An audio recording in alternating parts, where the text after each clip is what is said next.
Fabian perspective. Santo Domingo to Nueva York. You already know what time it is. Friendly Fire on ALLBALL TV. Some interesting stuff here going on. We've had several players in different sports getting in trouble for gambling. One of them whose name is tough to pronounce. Denver Broncos defensive lineman Eyioma Uwazurike placed 32 bets on Broncos games and players during his rookie season last year per DM Register. He also bet on multiple Ohio State games while playing for the Cyclones in 2021.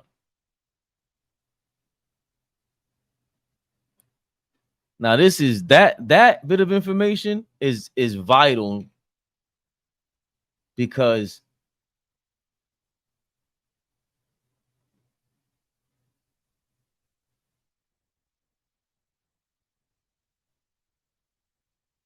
then you hear about current Ohio State quarterback Hunter Dekkers charged with tampering. This is according to The Athletic. Hunter Dekkers charged with tampering amid sports gambling investigation. Iowa State Iowa State starting quarterback Hunter Dekkers was charged with tampering with records involving the ongoing sports gambling investigation of athletes at Iowa State and Iowa, according to Iowa court records. According to documents filed in Iowa District Court for Story County, Dekkers and his parents engaged in a scheme to allow the quarterback to disguise his identity and manipulate online mobile transactions in order to create the appearance that sports wager transactions were conducted by his mother, Jamie Dekkers, on a DraftKings sportsbook platform. According to the complaint, Hunter Dekkers, 22, was 20 years old when he used DraftKings, which is illegal in Iowa. He is accused of placing 366 mobile or online bets from his personal phone, totaling more than $2,799, including 297 bets when he was under the age of 21. According to the document, 26 wagers were placed on Iowa State University sporting events. One wager was placed on the 2021 Iowa State football game against Oklahoma State. The court filing was first reported by the Des Moines Register and Who TV. Dekkers faces up to 2 years in prison for tampering with records, which is an aggravated misdemeanor in Iowa. Court documents list Dekkers' offensive date took place. Court documents list Dekkers' offense date took place November 7, 2021, the day after the Cyclones played Texas. And they get into, I guess, more details here. Weinhardt stated the DCI agents executed a search warrant at Dekkers' apartment in Ames in May and another at Dekkers' family home in Northwest Iowa. 2 other Iowa State athletes also are charged with tampering with evidence. They include Big 12 champion wrestler Panero Johnson and redshirt sophomore offensive lineman Dodge Salzer. In addition, former Iowa State defensive lineman Eyioma Uwazurike, a Denver Broncos draft pick in 2022, but suspended indefinitely for betting on NFL games during the 2022 season, also was charged, as we just read on Twitter. Now, this is all going on in Iowa. Like I don't believe that Iowa is the only place that this is happening.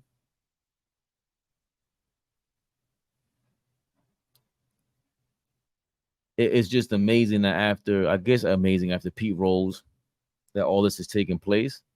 But I'm not surprised at all. Iowa, it's illegal to gamble in Iowa apparently, but how are you going to stop players from doing this? It's not going to stop. It's going to become more elaborate. They're going to have applications and the dark web involved. They already have that involved. There's no way you don't. Everything we learned about Wall Street, everything we learned about just an edge in sports in general. Look how they hide using performance-enhancing drugs.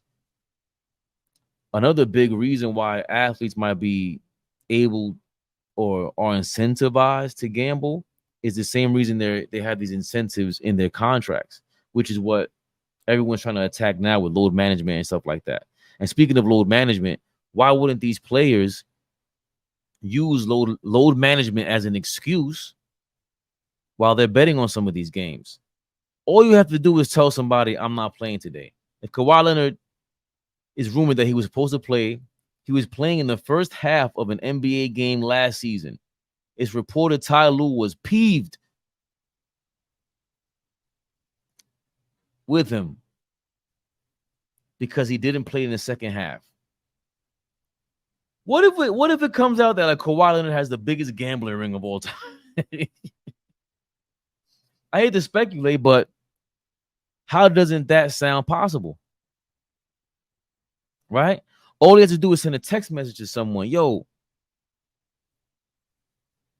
NO.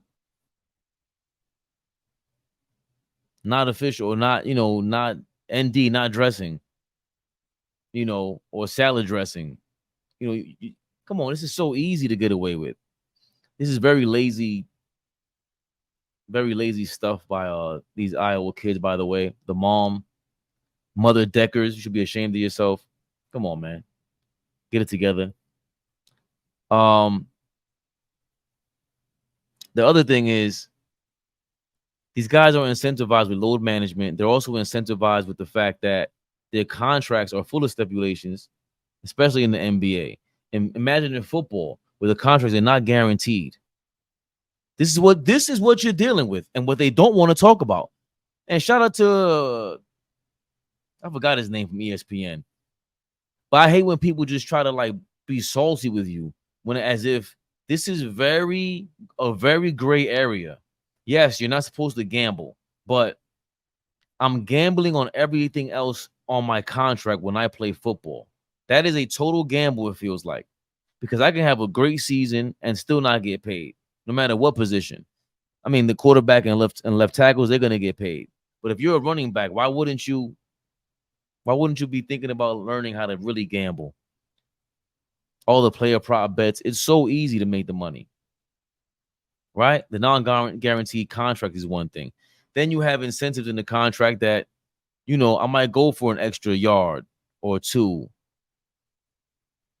I might score a couple of extra points. I might go, hack someone during the game so they can go to the free throw line, give them a better chance to score more points today. Or get player props for giving them free throws or free throw attempts. Right? There's so many ways to really hack this. And I would always just leave it at this, especially when it comes to gambling and investments. A lot of people think when making an investment, it's just like gambling. And the two actions are inevitably you are making a bet, right? You're placing money on something you think is going to return at the end of the day, right? You're looking for a return on your money in any bet, any gamble, or an investment. Now, the difference between an investment and a gamble is information, right? That's what gives you a hint. That's what gives you a clue on where to make these gambles. If you watch football all the time, you think gambling on football is easy, or you can think of with different ways to gamble on these football games. Same thing with the stock market. You start to learn it like different teams, different businesses, Apple, whoever it is, the way they report in different quarters, certain blue chip stocks or big time companies are going to be in your portfolio, especially for your 401k and retirement. Like Disney was for a long time, was that because it wasn't risky. They're gonna go up and down between a certain price. For a certain point, it was between $120 and $80. It would fluctuate between that. But Apple is the one that's gonna keep. Tesla is the one that's gonna keep Amazon for the last 20 years, right? So you have these blue chipper stocks, these great stocks that are just are the leaders of our time. So what's stopping the Patriots players in the last 20 years, if they had gambling available to them, from betting on certain games when they're just aware of certain things? especially from the opposition. They know exactly what they're going to blow out. Like imagine if Randy Moss and Tom Brady were able to do that. Like they would have been betting like crazy. Like crazy. So the difference between gambling and investment is information. So you ever got to know. Like, comment, subscribe. Tell me how you feel. Like, do you think I'm crazy? I think it's gonna be even more gambling taking going on. The fact that these guys were in Ohio State, in Iowa State, same school.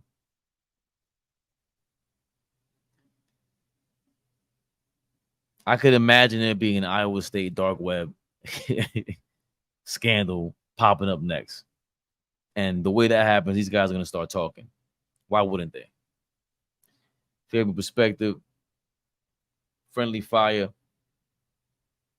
all ball TV. You already know.